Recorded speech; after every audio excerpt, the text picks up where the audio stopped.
So, this is gonna be a pretty short video today, or at least I think it's gonna be on something I wanted to show anybody who's interested in learning it. This is one of the trickiest things I've ever had to explain is how to play a funk rhythm.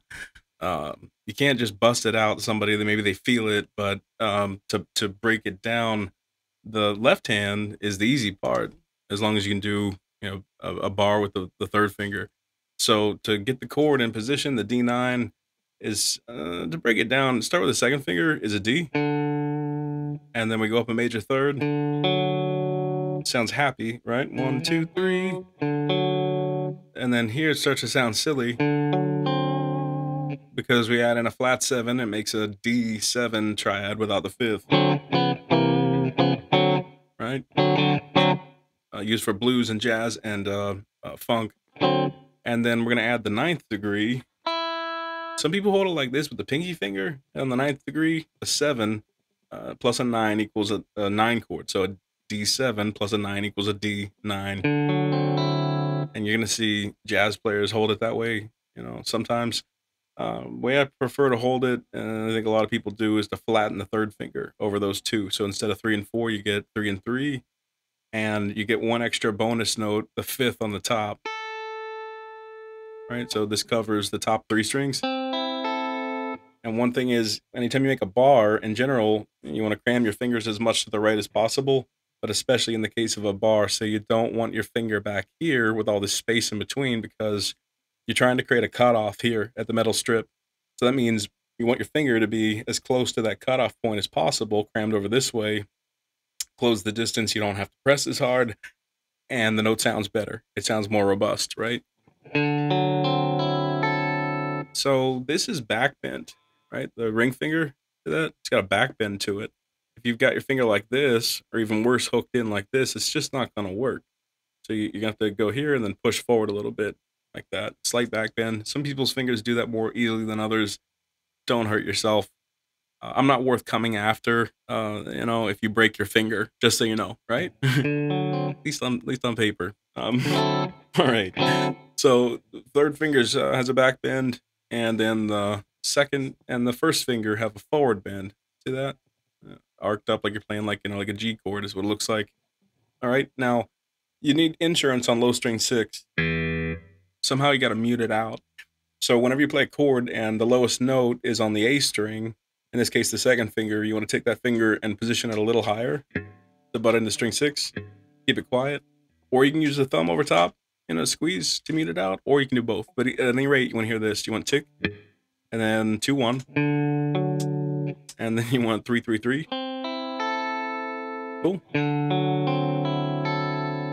Okay, now we got that. We can look at the rhythm. So here's the rhythm. I've written it out. Is going to be, I've got it in repeats here 4 times.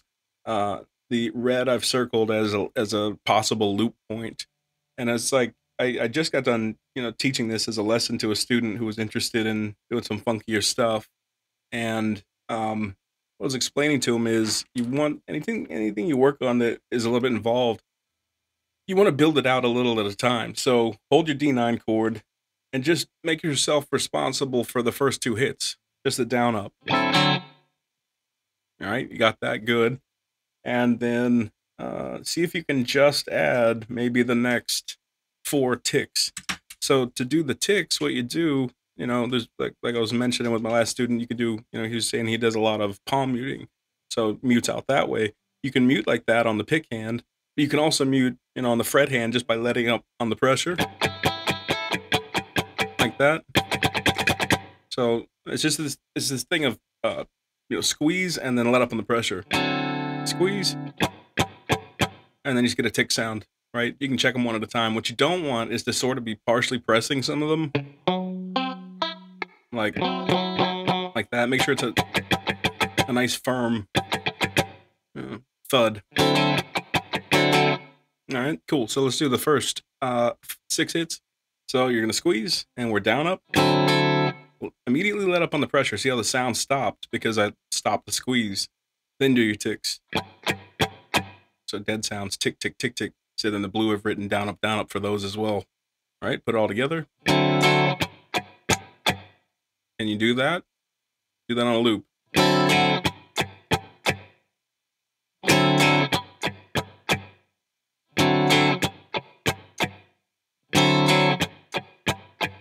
Right? If you can do that, like say 3 times or whatever, feel pretty good about it. Move on to the next part. So now build it out. See if you can do the next 2 hits after that. So down, up, tick, tick, tick, tick, down, up. Make that your new loop point, making it, a little bit more every time again. Again, down, up, tick, tick, tick, tick, down, up. All right, we can put that on a loop. The good thing to do is put on a loop. So let's say we go down, up, tick, tick, tick, tick, down, up, 1. Actually, be beats 3 and 4 left. Down, up, tick, tick, tick, tick, down, up, 3, 4, and down, up, tick, tick, tick, tick, down, up, tick, tick. I did too many ticks, but you got it. Put on a loop like that. All right, let's press on a little bit further. So let me play the whole thing slow.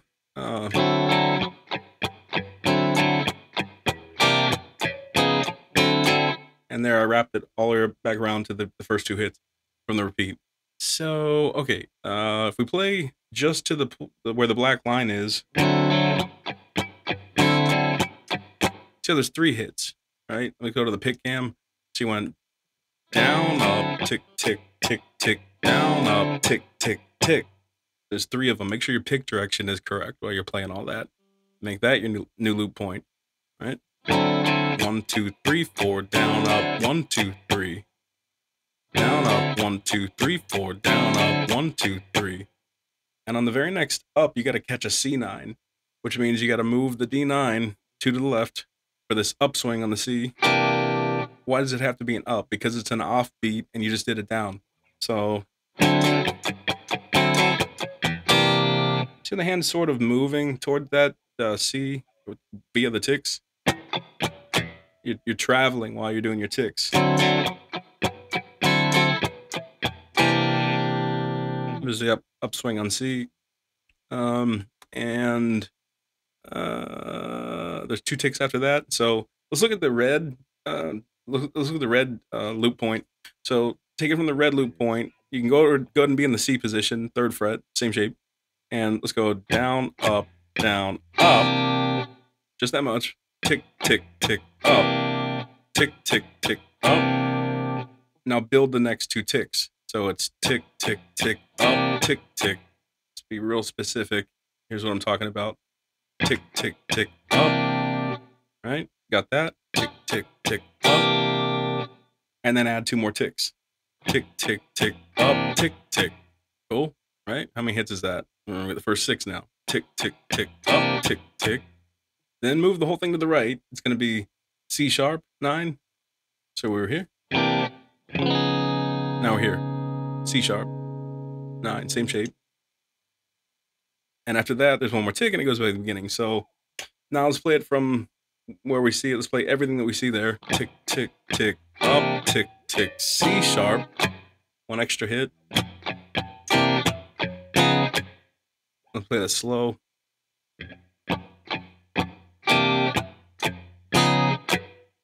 And you gotta be able to play that. That's probably the hardest part, to loop back around. You could just flail it this whole thing, just have at it, get the hits semi-right, or maybe you just nail it the first time. Loop that a few more times. Tick, tick, tick, C, tick, tick, C sharp, tick, tick, tick, tick, C, tick, tick, C sharp, tick. Okay, now let's zoom back out and see if we play the whole thing, but slow. So, D9.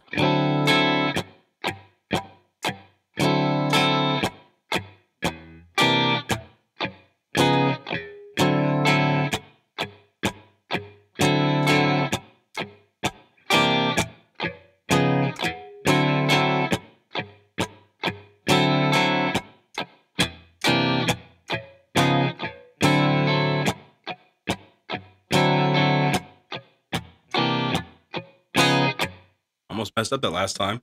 I was going to it slow, right? So, okay. So there I played through it the 4 times for you slow.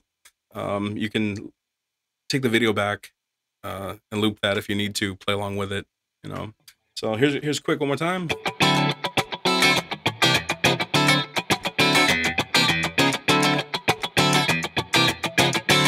And I had this like open E coming through there, which is musically doesn't make a lot of sense, but I like the sound of it. It sort of sticks out. Anyway, here's a one last trick that you can do on this that sounds neat. I'll let you see before we go. So D9, and if you can reach it, add the pinky all over the floor. Right? What does that even add? I have to think about that. It adds a sixth, yeah.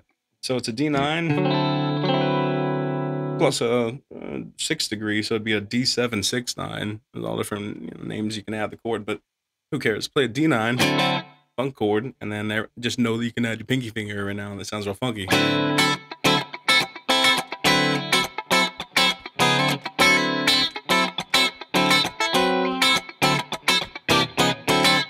right. You notice I'm sliding all around too. You can do all that stuff too. Slide into the chord. So pretty cool. That's about it. Get your funk on. Let me know if you have any questions. We'll see you next time.